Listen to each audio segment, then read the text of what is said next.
Hello, Reed Spring Wolves. This is the February post-board meeting update. We just wrapped it up and wanted to get the video recorded so that you could have the most recent update on our February board meeting. Tonight we reviewed the belief statement. We believe students need to be challenged so they are better prepared for life. That is our number one focus right now, I think, is in encouraging our kids to perform at their highest levels. It's why we need to be at school. It's why we need your kids at school. We know that academic success will just open up so many opportunities for our students. And so we encourage you to make sure your kids get here, that they do work. Those little ones, they need to have a book. They need to read. We feel like the bar needs to continue to be elevated. We need to raise the bar, and our kids will continue to rise to those expectations that we have both at home and here at school. The board reviewed the board norm. One of their norms is that, as allowed by law, we will strive and be committed to effectively communicate in a transparent and proactive manner. So pretty self-explanatory there. We had representatives from Firefly come. Lori Dunn and Lori Dunn and Dan Hoare came. They run the Firefly program, which is a summer work experience program that's offered to some of our students as a vocational rehabilitation programs where these individuals can engage in our summer work and get compensated. So it's a great opportunity for students to have some hands-on experience, some life skill experience here working on our campus in the summer. We appreciated them attending tonight's meeting. Just a couple things to note in terms of future dates. The board, March is board member MSBA's, the School Board Association Board Appreciation Month. It's that time of month in March to recognize a board member. So we want to put that on your radar. If you know one of our board members or feel interact with them at all, please let them know that you appreciate them and their work. March 12th is our Golden Friends Luncheon. If you haven't signed up for that yet, please do. I know we'll get to capacity fairly quick. We've already have 100 plus already enrolled for that event. And then we have our Excellence for Staff. We have our Excellence Awards Banquet on May 3rd at 5. We're excited for that. Make sure you registered and pay for your tickets to attend that wonderful event, to be amongst your friends here in the district, to highlight all the great things that happen and all the great employees in our district that are here and those that are retiring.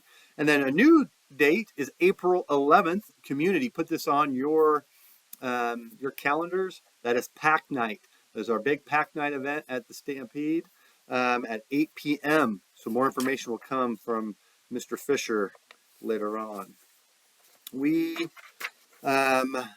discussed briefly, just as information, we discussed on the April ballot, there'll be a chamber lodging tax.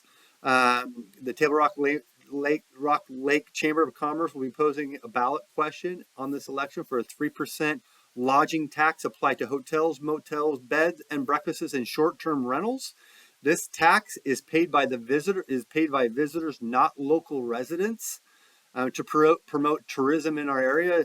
My purpose isn't to tell you how to vote, but just provide information that that is on the ballot, is an important ballot measure. Just as a piece of information, Branson spends about $10 million to promote and market tourism in their area. Stone County, the entire county, only spends about $460,000. And so as we continue to have businesses here, as an economy, we need to be able to support and market that. So this is one of those measures that the Table Rock Chamber of Commerce is behind and supporting and promoting. Again, this is a tax for visitors to the area, not for us as local residents. If you want information, want to discuss this, please reach out to the chamber. Sheila Thomas or anyone from the chamber would be more than happy to answer any of your questions. You certainly can call me and I can provide you some information as well, just as information about it. The district is engaged in strategic planning still. It is action planning. We have our 5 teams working hard to develop action steps for our strategic plan. They are researching right now, so they have the strategies and they develop research questions to assist them in arriving to the conclusions of how we're going to address the strategies in the strategic plan. First, I want to recognize and express appreciation. Oh, no, my paper is there. It is. To everyone that's part of that process, that's engaging in that work. It's hard work. These strategies are super critical for our student success. This strategic plan, I've said this last time, I think, when I talked about it, is very student academic focused. Every strategy points directly to the student and how we can provide a really world-class experience. So the work that's being done to address future ready learning, which is all about portrait of grad, career exploration, embedding and personalized learning across all of our school campuses in every grade level, enhancing and expanding student agency is a strategy number two, increasing student voice, having a choice in their learning, again, personal learning, visible learning, goal setting. This is really deep into some of the work that we've already established a baseline for. Strategy three is about looking at all of the student opportunities that we provide and all that we could provide and really evaluating what is best for our kids and how do we engage our students at a higher level, get more kids participating in all of our programming, both during the day, academically, and also our extracurricular programs. Strategy four is addressing student needs, specifically student behavioral and social emotional needs. We continue to have some challenges with behaviors in classrooms. And so that is something for parents to continue to emphasize with your children to be on target in class so that they can learn. But really looking at our whole social emotional support systems and structures and how we can meet those at a higher level. So teams are researching best practices.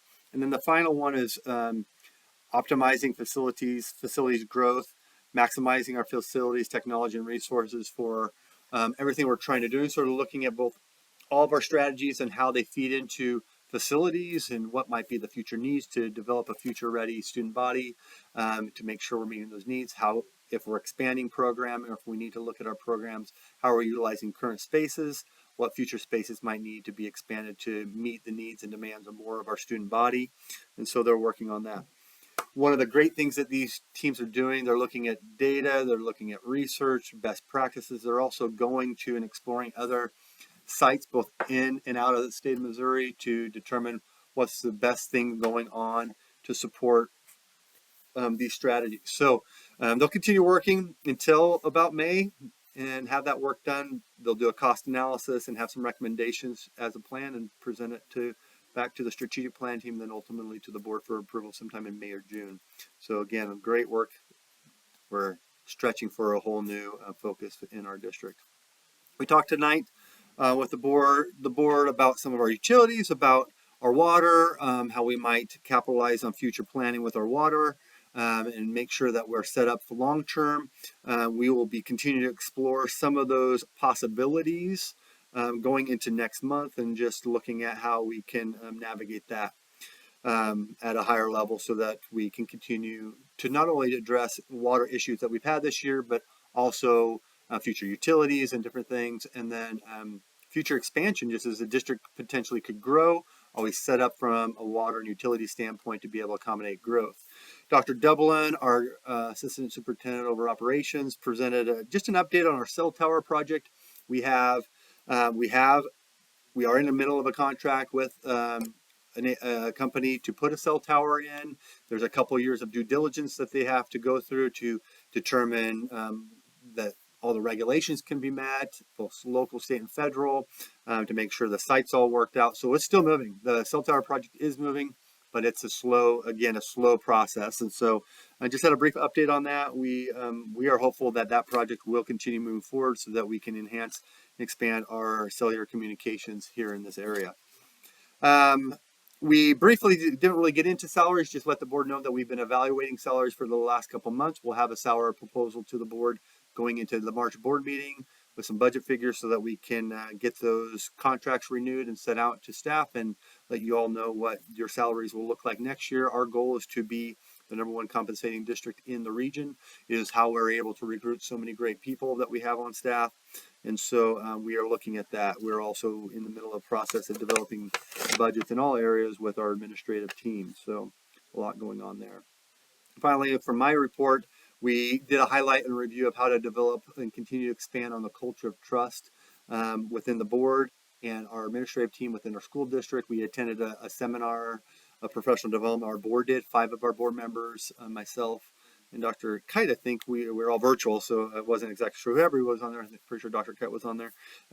We attended that and really learned about how to build that culture of trust, how to be civil, how to really fill each other's buckets, so that when there are disagreements, we're able to still move forward in the right direction. We, of course, we had our finance reports. Dr. Kite presented some information on our Student Ready Success Network, SRSN. Steps and progress were made on that. He's been working with a teacher committee within the district, kind of evaluating some of those things. He's still diving deeper into that. There's a lot of nuts and bolts there that he kind of shared and more to be explored. Liz Smith and Ben Fisher both presented their reports to the board, the finance report and the communication report. And then Amanda Rogers is our MSBA legislative delegate. She gave an update on some of the legislative happenings. You can find those through the Missouri School Board Association website. They'll have a place where you can see what's going on. Also your local news. You can figure out what those are. There's some things that have some implication for school, as they always do, and it's early in the game. We may anticipate some potential big legislative things happening, like an open enrollment piece potentially this year. Our team discussed our graduation data. We continue to have really strong graduation rates, while we are saddened that every year it seems like we have 1 or 2 kids that choose to drop out. We hope that we can get every kid. Our data is strong. We are stronger than the state average on those numbers. We are continuing to look and evaluate our placement data on where kids are going after high school. Both at the 4-year, the 2-year, the technical school, military, wanting to continue to see students stick to those options. Working is a good option as well if you have some good credentials, if you're on a good career path that provides a good income. But we also know getting technical training or more advanced professional training is really helpful for that bottom dollar amount that you'll make as an adult. So we looked and discussed that data this evening. Dr. Kite proposed, along with the work in our high school counseling team and our high school administrative team, high school course additions. So those were approved this evening. I won't go through them all, but there's a number of them that I'll share some of them. Well, I won't go through them all. Those will be presented to students. The students will know what those options are. Those classes won't necessarily happen unless they're filled by kids, but they are proposed now as part of our offerings. So we're excited to be able to expand some opportunities for kids. And finally, the board went ahead and approved. I know our teaching staff, this is one of the things we've heard from you as we've done our one-on-one RS Connects meetings, is that there's a greater need for a more robust ELL program. And this is not to discredit the work that our staff are doing, but our staff that we have involved in that also have other responsibilities. And so the board did approve tonight our recommendation of adding an ELL teaching position.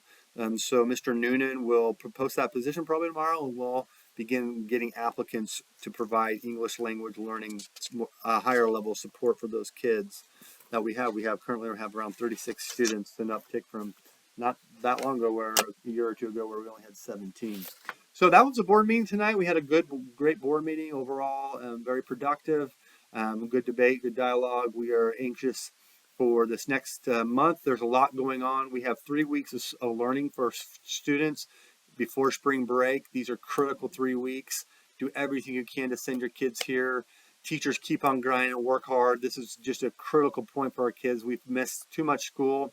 And so just getting them to really be ready for the end of the year so that they can be prepared for next year is super critical.